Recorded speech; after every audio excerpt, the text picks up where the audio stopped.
Assalamualaikum warahmatullahi wabarakatuh. Oke, sebelum kita mulai ceritanya, seperti biasa, bantu dulu tekan tombol like dan berkomentar juga, Tuan dan Nona. Terima kasih sudah dan sebelumnya. Oke, kita lanjutkan saja ceritanya. Bab 817, Peradaban Tianxing. Sampah macam apa? Barang macam apa itu? Setelah mendengar perkataan wanita dengan rok polos, semua orang di ruangan itu tercengang. Siapa wanita ini? Sangat sombong, itu adalah pembangkit tenaga listrik kosmik peradaban tingkat 4. Beraninya kamu melakukan ini? Ketika pria misterius itu mendengar perkataan wanita berbaju polos itu, dia langsung menjadi geram. Kamu wanita sombong. Kamu benar-benar tidak tahu ketinggian langit dan bumi. Saya akan membiarkan kamu melihat apa artinya menjadi kuat hari ini. Saat dia berbicara, dia tiba-tiba mengangkat tongkat sihir di tangannya dan melafalkan mantra misterius yang tidak dapat dipahami oleh siapapun. Saat dia mulai melafalkan mantra, tongkat sihir di tangannya tiba-tiba mulai sedikit bergetar. Klik, tiba-tiba, langit dan bumi terbelah, dan kemudian guntur ungu misterius yang tak terhitung jumlahnya terbang keluar. Guntur ilahi ungu ini panjangnya ribuan kaki dan setebal pilar. Begitu keluar, seluruh dunia diselimuti oleh kekuatan guntur, dan banyak orang tiba-tiba merasakan penindasan yang fatal. Semua orang terkejut, pria misterius itu tiba-tiba mengarahkan tongkat sihirnya ke wanita dengan rok polos dan berkata, "Hancurkan." Begitu suara itu turun, guntur ilahi yang tak terhitung jumlahnya jatuh langsung ke arah wanita dengan rok polos. Semua orang kuat dari peradaban Junlin dan peradaban Shuro merasa ngeri, dan mereka semua mundur dari daerah itu. Wanita dengan rok polos itu tampak tenang dan tidak mengambil tindakan. Namun, ketika guntur ilahi ungu itu masih berada 100 kaki darinya, guntur itu meleleh di tempat dan kemudian menghilang. Tidak mungkin bisa dekat dengannya. Melihat pemandangan ini, semua orang di tempat tersebut tercengang. Pria misterius itu juga tertegun, lalu berkata, ada dua momen. Setelah mengatakan itu, dia tiba-tiba membuka telapak tangannya, dan tanduk binatang purba tiba-tiba muncul di tangannya. Dia melantunkan mantra aneh di mulutnya. Perlahan-lahan, tanduk binatang purba itu memancarkan cahaya biru samar, dan pria misterius itu tiba-tiba mendongak sambil menunjuk ke langit. Dia berteriak dengan marah, "Buka gerbang surgawi." Saat suara itu jatuh, tanduk besar kuno itu tiba-tiba bergetar hebat, dan seberkas cahaya meledak ke langit. Di langit, ruang dan waktu tiba-tiba terbelah, dan pintu biru langsung terbuka. Kemudian, tekanan monster yang menakutkan tiba-tiba keluar darinya. Ledakan, dalam sekejap, langit, bumi, dan bintang berubah menjadi ilusi, dan banyak orang di lapangan tiba-tiba merasakan penindasan yang mengerikan. Beberapa yang lemah langsung tertekan dan jatuh ke tanah. Semua orang terkejut, eksistensi macam apa ini? Kamu melirik ke pintu biru samar, dan kilatan kejutan muncul di matanya, karena pada saat ini, bahkan dia merasa sedikit berdebar dan gelisah. Eksistensi macam apa ini? Di bawah pandangan semua orang, alam semesta langit berbintang muncul di gerbang Tianmen, dan di alam semesta langit berbintang itu, monster besar muncul di hadapan semua orang. Saat dia melihat monster ini, Ye Guan tercengang. Monster ini adalah binatang pemakan bintang yang ditunjukkan oleh manusia misterius itu sebelumnya. Monster ini sangat besar dan masih berada di planet kecil. Ye Guan tidak menyangka kalau binatang pemakan bintang ini tidak mati. Pada saat ini, binatang pemakan bintang itu tiba-tiba membuka matanya perlahan, dan mata itu berubah menjadi hamparan bintang yang sangat luas. Ketika mereka melihat mata ini, banyak penonton yang merasa ngeri, dan ketakutan yang tak terlihat langsung melonjak ke dalam hati mereka. Pada saat ini, Tatapan binatang pemakan bintang tertuju pada wanita dengan rok polos melintasi bidang bintang ruang dan waktu yang tak terhitung jumlahnya. Ketika melihat wanita dengan rok polos, tiba-tiba dia mengerutkan kening. Naluri monster itu membuatnya merasa ada yang tidak beres. Kali ini, wanita dengan rok polos memandangnya dengan ringan. Hanya dengan sekali pandang, ekspresi binatang pemakan bintang itu tiba-tiba berubah drastis, dan cakarnya sibuk menggambar lingkaran untuk menutup pintu ke langit. Melihat pemandangan ini, semua orang tercengang. Apa yang sedang dilakukan orang ini? Pria misterius itu juga tercengang. Dia buru-buru berkata, "Beastmaster, apa yang akan kamu lakukan selanjutnya? Tolong ambil tindakan dan bantu aku, si penyihir, bunuh orang ini." Binatang pemakan bintang itu tiba-tiba meraung, "Jika terjadi sesuatu, jangan bakar dupa. Jika terjadi sesuatu, izinkan aku memasukkan ibumu ke dalam mulutku." Setelah mengatakan itu, pintunya langsung ditutup hari itu. Tanduk di tangan pria misterius itu hancur dan berubah menjadi ketiadaan. Pria misterius itu bingung. Semua orang di lapangan juga tercengang. Operasi apa ini? Pria misterius itu juga tercengang dan sedikit bingung. Mayat tinggi berdarah di sebelahnya mengerutkan kening. Dia menatap wanita dengan rok polos. Pada saat ini, sedikit kegelisahan muncul di hatinya.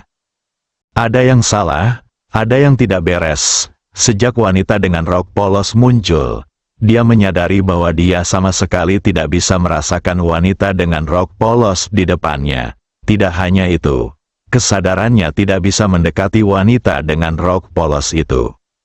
Awalnya, dia mengira pihak lain menggunakan metode rahasia untuk menyembunyikan kesadaran dan auranya, tapi sekarang tampaknya segalanya tidak sesederhana itu.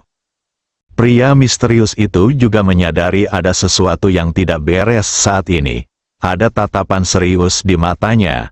Sepertinya dia harus mengeluarkan kartu truf terakhirnya. Setelah membaca ini, dia perlahan menggenggam tongkat sihir di tangan kanannya. Wanita dengan rok polos menoleh untuk melihat ke arah Ye Guan. Ye Guan merasa sedikit lemah dan bersandar pada Yinian. Wanita dengan rok polos menatap Yinian.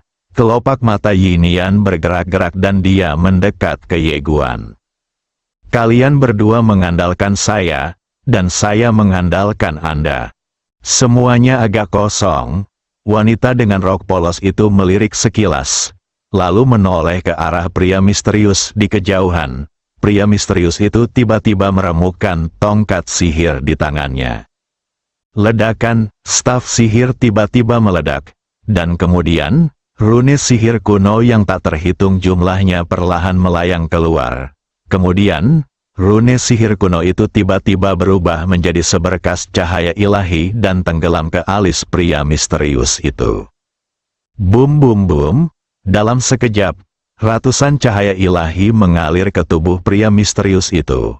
Pada saat ini, auranya melonjak dengan liar, dan gelombang tekanan yang mengerikan melonjak keluar dari tubuhnya seperti gelombang.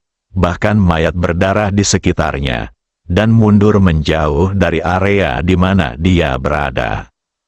Pada saat ini, aura pria misterius itu mencapai titik ekstrim, dan dia sangat dekat dengan alam pencerahan. Namun, sebelum semuanya selesai, dia tiba-tiba mengambil satu langkah ke depan. Dengan langkah ini, sebuah patung kuno tiba-tiba muncul di belakangnya. Korbankan sang idola secara langsung. Saat patung dewa muncul, seluruh langit berbintang dan alam semesta mulai hancur dan musnah karena tidak dapat menahan kekuatannya. Saat ini, ekspresi semua orang di lapangan berubah. Taya Tian, Xin Yu dan yang lainnya semua memandang wanita dengan rok polos tidak jauh dari Ye Guan. Mata mereka penuh kekhawatiran. Karena ketika wanita dengan rok polos itu muncul, dia tidak menimbulkan fluktuasi energi apapun. Pria misterius itu menatap wanita dengan rok polos. "Ayo, biarkan aku melihat siapa dirimu."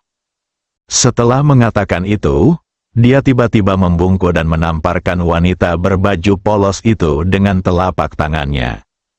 Di belakangnya, patung dewa tiba-tiba membungkuk, lalu menamparkan wanita berbaju polos itu dengan telapak tangan. Telapak tangan dewa yang besar berisi kekuatan sihir misterius kuno yang tak terhitung jumlahnya. Dan saat telapak tangan ini jatuh, ayo, seluruh langit berbintang dan alam semesta segera mulai memusnahkan. Wanita dengan rok polos melirik pria misterius itu, melambaikan lengan bajunya, dan cahaya pedang terbang keluar. Tertawa, dalam sekejap, telapak tangan dewa yang menahan langit hancur, dan patung dewa pun hancur bersamanya. Pembunuhan instan, saat ini, dunia sepi seperti kematian. Ye Guan terdiam. Tentu saja, dia tidak terkejut. Sejauh ini, Bibi Sukun belum pernah menembakkan pedang kedua. Di kejauhan, pria misterius itu memandang wanita dengan rok polos dengan tidak percaya, dan berkata dengan suara gemetar, kamu adalah orang kuat dari peradaban Tianxing. Peradaban Tianxing, semua orang di lapangan menoleh untuk melihat wanita dengan rok polos. Apakah dia benar-benar orang kuat dari peradaban Tianxing? Wanita dengan rok polos tidak memiliki ekspresi di wajahnya. Peradaban Tianxing, sampah macam apa? Setiap orang, Yinian menundukkan kepalanya, menjilat manisan haunya, dan berkata dalam hati, aku tidak mendengar apapun, aku tidak mendengar apapun. Bab 818, di mana rumahmu? Tunjukkan padaku arahnya. Peradaban Tianxing, sampah macam apa? Setelah mendengar apa yang dikatakan wanita dengan rok polos, semua orang di ruangan itu dipenuhi rasa tidak percaya. Peradaban Tianxing, peradaban kosmik tingkat 5. Dalam kata-kata wanita dengan rok polos ini, dia sebenarnya sampah. Memalukan, di kejauhan, ketika pria misterius itu mendengar perkataan wanita dengan rok polos, dia langsung tertawa terbahak-bahak. Apakah peradaban Tianxing adalah sampah? Orang bodoh benar-benar tidak takut. Saat dia berbicara, dia membuka telapak tangannya, dan jimat berbentuk aneh tiba-tiba berubah menjadi seberkas cahaya dan naik ke langit. Melihat pemandangan ini, ekspresi Sinyu tiba-tiba berubah drastis. Dia mengirimkan sumber sinyal jauh ke alam semesta. Saat dia mengatakan ini, dia hendak menghentikannya, tetapi saat dia hendak melakukannya, tekanan tak terlihat menyelimuti dirinya. Sinyu tiba-tiba menoleh untuk melihat mayat tinggi berdarah itu. Mayat tinggi berdarah itu memandang wanita dengan rok polos dan terkekeh. Tertawa, sebelum dia bisa mengambil tindakan, mayat tinggi berdarah itu langsung dilirik oleh pedang. Kepala mayat tinggi berdarah itu kosong, dan matanya penuh rasa tidak percaya. Saat itu, sebenarnya ia sudah siap mental dan siap mengambil tindakan. Namun, ia tak menyangka saat wanita di depannya itu mengambil tindakan, ia tetap tak mampu bereaksi. Pada saat ini, dia dengan jelas merasakan kesenjangan kekuatan. Pada saat ini, para wanita dengan rok polos tiba-tiba menyatukan jari mereka, dan seberkas cahaya pedang terbang keluar. Dalam sekejap, kepala puluhan ribu pria kuat lapis baja hitam di kejauhan tiba-tiba naik ke langit. Darah mengalir deras ke langit. Melihat pemandangan ini, orang-orang kuat peradaban Shuro dan peradaban Junlin yang ada di tempat itu tiba-tiba merasa ngeri. Seolah-olah mereka baru saja melihat hantu. Wanita dengan rok polos merentangkan telapak tangannya, dan dalam sekejap, puluhan ribu naji berkumpul di tangannya. Dia menoleh dan melirik ke arah Ye Guan, dan puluhan ribu naji tiba-tiba terbang di depan Ye Guan. Ye Guan sangat gembira dan segera menerima cincin itu, lalu berkata, "Terima kasih, Bibi." Setiap orang, wanita dengan rok polos melihat kedelapan mayat berlumuran darah yang tersisa dan menekannya dengan ringan dengan tangan kanannya. Celepuk, 8 mayat berdarah itu tiba-tiba berlutut.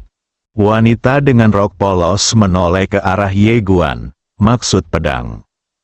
Ye Guan terkejut sesaat, dan kemudian dia dengan cepat melepaskan niat pedangnya yang tak terkalahkan. Wanita dengan rok polos itu menunjuk ke arahnya, dan saran Ye Guan yang tak terkalahkan tiba-tiba tenggelam ke dalam alis 8 mayat berdarah, dan kemudian mengunci jiwa mereka. Pada saat ini, Ye Guan dengan jelas merasakan jiwa dari 8 mayat darah di lautan kesadarannya. Sekarang dia dapat dengan mudah menghancurkan jiwa dari 8 mayat darah hanya dengan satu pikiran. Ye Guan tahu bahwa Bibi Sukun telah menaklukkan 8 mayat berdarah untuk dia gunakan. Pada saat ini, pria misterius itu tiba-tiba berkata dengan suara gemetar, "Bolehkah saya menyerah juga?" Saat ini, dia benar-benar putus asa. Apalagi saat melihat wanita dengan rok polos melambaikan tangannya dan puluhan ribu kepala beterbangan, pikirannya akhirnya jernih sepenuhnya pada saat itu. Ini bukanlah sesuatu yang bisa mereka lawan. Wanita dengan rok polos menatap pria misterius itu. "Tahukah kamu mengapa kamu dibiarkan hidup?" Pria misterius itu gemetar. "Apakah saya masih berguna?" Wanita dengan rok polos berkata, "Di mana rumahmu? Tunjuk ke arahnya." "Xiaota," ekspresi pria misterius itu membeku. Ye Guan buru-buru berjalan ke arah wanita dengan rok polos dan mengingatkan, "Bibi, keluarga mereka sudah pergi sebelumnya." Setiap orang, wanita dengan rok polos menoleh ke arah Ye Guan, "Lain kali kamu membuat lebih banyak masalah." Setelah mengatakan itu, dia langsung menghilang. Dan di kejauhan, pedang berjalan di tubuh pria misterius itu tiba-tiba naik ke langit dan menghilang ke kedalaman langit berbintang. Pria misterius itu langsung terhapus. Peradaban penyihir benar-benar lenyap dari dunia. Di sekeliling, orang-orang kuat dari peradaban Shuro terdiam. Semua orang kuat di peradaban Junlin juga diam. Semua orang memandang Ye Guan seolah dia monster. 8 mayat berdarah itu berlutut di sana, tidak bisa bergerak sama sekali. Pada saat ini, semua orang tiba-tiba melihat ke atas perlahan dan melihat riak seperti air datang dari kedalaman langit berbintang.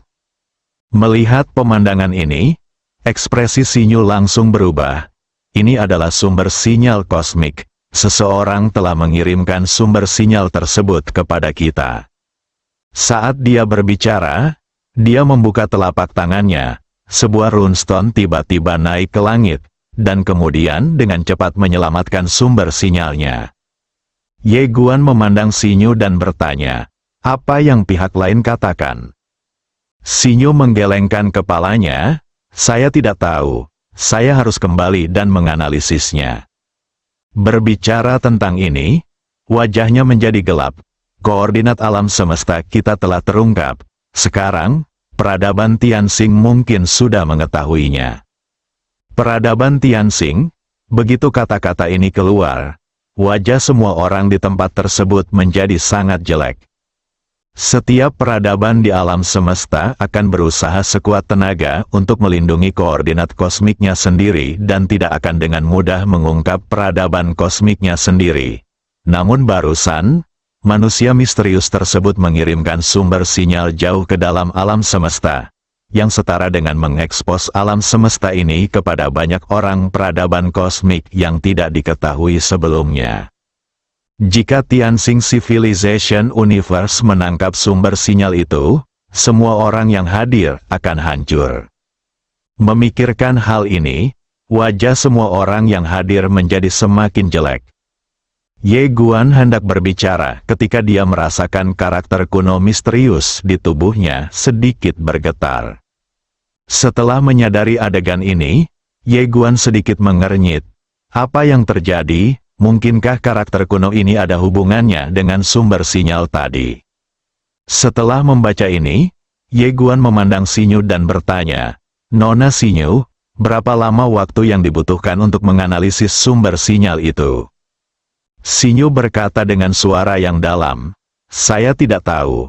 Saya harus kembali dan membawa orang-orang saya untuk mempelajarinya terlebih dahulu. Ye Guan berpikir sejenak dan kemudian berkata, pergi ke menaraku untuk belajar. Xinyu mengangguk dengan keras. Oke, Ye Guan menoleh untuk melihat peradaban Junlin di kejauhan. Melihat kekhawatiran di wajah semua peradaban Junlin, dia tersenyum sedikit dan berkata, jangan khawatir, semuanya. Jika peradaban Tianxing sudah mengetahui keberadaan kita, Tianxing api seharusnya sudah padam sekarang. Oleh karena itu, saya kira peradaban Tianxing belum mengetahui lokasi kita. Di samping Ye Guan, Yinian melirik ke arah Ye Guan dan diam-diam menjilat manisan haunya. Mendengar kata-kata Ye Guan, Dai Qing menghela nafas dengan suara rendah, saya harap begitu. Dai Zong tiba-tiba berkata, Saudara Ye, sejauh yang saya tahu, Anda berasal dari peradaban Guangxuan. Ye Guan mengangguk. Ya, Dai Zong tersenyum dan berkata, saya juga tahu bahwa peradaban Guangxuan Anda telah membentuk aliansi dengan peradaban Shuro, bukan? Ye Guan mengangguk. Ya, Dai Zong tersenyum dan berkata, maukah Anda menambahkan peradaban pendaratan raja di antara kita? Mendengar perkataan Dai Zong, Dai Qing dan yang lainnya tertegun sejenak, lalu dengan cepat melihat ke arah Ye Guan. Baru kemudian mereka ingat bahwa mereka saat ini tidak bersekutu dengan peradaban alam semesta Guangxuan. Jika peradaban alam semesta lain menyerang, pada saat itu, Junlin peradaban berada dalam bahaya. Membentuk aliansi berarti saling berpelukan. Mendengar perkataan Dai Zong, Ye Guan tersenyum dan berkata, tentu saja saya tidak keberatan. Karena itu, dia mengeluarkan catatan transmisi dan memberikannya kepada Dai Zong. Ini adalah informasi kontak saudara perempuan saya, Xiaowai. Saudara Dai dapat menghubunginya. Dia sekarang bertanggung jawab atas semua hal yang berkaitan dengan Guangxuan Universe saya. Dai Zong sedikit mengangguk. Oke, karena itu, dia menyingkirkan jimat teleportasi itu. Ye Guan memeluk semua orang dan kemudian langsung memasuki menara kecil bersama Xinyu, Yinian dan 8 mayat berdarah. Di lapangan, ekspresi Dai Zong cukup rumit. Dia merasa sedikit sedih ketika memikirkan Tuan Ye mengatakan bahwa dia berasal dari alam semesta yang baru saja mencapai peradaban tingkat pertama. Untungnya, saya cukup pintar saat itu, jika tidak, jika Anda salah berpikir, peradaban Junlin akan benar-benar lenyap dari dunia. Tentu saja, saya lebih senang karena saya tidak mempunyai pemikiran yang salah pada awalnya. Saat ini, sedikit kerumitan muncul di mata Dai Qing. Alam semesta sangat besar, dan ada begitu banyak orang kuat. Peradaban Junlin kita masih ada seperti semut di alam semesta yang luas ini. Tidak ada keraguan bahwa wanita itu dapat melenyapkan seluruh peradaban King's Landing dalam sekejap. Dai Zong tiba-tiba tersenyum dan berkata, Ayah, kapan kamu akan turun tahta, anakku? Aku tidak bisa menunggu lebih lama lagi. Dai Qing naik dan melakukan dong. Tak lama kemudian, teriakan nyaring Dai Zong terdengar dari lapangan. Di sisi lain, mata Teratian juga cukup rumit. Peradaban Shuro telah menaklukkan langit dan alam semesta selama bertahun-tahun, dan tidak terkalahkan kemanapun ia pergi. Bisa dikatakan peradaban Shuro sudah tidak terkalahkan di galaksi ini. Justru karena alasan inilah banyak orang di peradaban Shuro menjadi membengkak. Misalnya klan Sura dan klan Xuan sebelumnya. Alasan terpenting mengapa mereka berani serakah dan berbuat jahat adalah karena mereka menganggap diri mereka tidak terkalahkan. Namun, faktanya beberapa orang memang tidak bisa diganggu. Jika Anda macam-macam dengannya, Anda sendiri bisa mati, atau seluruh keluarga Anda bisa mati jika Anda macam-macam dengannya. Anda masih belum bisa berkembang sebagai manusia. Pada saat ini, Dai Zong, yang berhenti di kejauhan, tiba-tiba melihat ke arah Taiha Tian dan berkata sambil tersenyum, "Ketua Tian, kita harus mendiskusikan potensi bahaya yang akan kita hadapi selanjutnya." Taiha Tian mengangguk sedikit, "Itulah yang saya maksud." Di dalam menara kecil, ketika 8 mayat berdarah memasuki menara kecil, 8 mayat berdarah itu tercengang. Wanita dengan rok polos tidak menghapus kecerdasan mereka, tapi mengunci jiwa mereka dengan niat pedang Ye Guan, jadi mereka tidak berbeda dari sebelumnya. Setelah memasuki area ruang waktu ini, 8 mayat berdarah itu saling memandang dengan ketakutan di mata mereka. Mayat tinggi berdarah yang dipimpinnya tampak sangat serius, sungguh hal yang ilahi. Berbicara tentang ini, sedikit kerumitan muncul di matanya. Kali ini, peradaban penyihir benar-benar menemui jalan buntu. Mayat darah lainnya juga sangat rumit. Mereka awalnya mengira bahwa dengan memulihkan peradaban penyihir dapat bangkit kembali dan membangun kembali kejayaan peradaban penyihir saat itu. Sangat menyedihkan, pada saat ini, Ye Guan tiba-tiba muncul di depan 8 mayat berdarah. Di sebelahnya adalah Yinian, yang melirik ke 8 mayat berlumuran darah dan terus menjilat manisan Hao. Melihat Ye Guan, 8 mayat berdarah semuanya tampak sedikit tidak wajar. Pada saat ini, Ye Guan tiba-tiba membuka telapak tangannya, dan karakter kuno misterius tiba-tiba muncul di tangannya. Dia melihat ke arah mayat tinggi berlumuran darah di kepalanya. "Kamu harusnya tahu asal-usul karakter ini, kan?" Mayat tinggi berlumuran darah itu menggelengkan kepalanya sedikit. "Saya tidak tahu asal-usul spesifiknya. Ketika kami pertama kali memperoleh karakter kuno ini, kami mendapatkannya dari reruntuhan kuno. Dan saya ingat bahwa penguasa peradaban kami pada saat itu adalah penguasa peradaban. Mengatakan sesuatu." Ye Guan bertanya, "Apa yang kamu bicarakan?" Mayat tinggi berdarah itu berkata dengan suara yang dalam, "Seorang bangsawan dari zaman kuno," bersambung.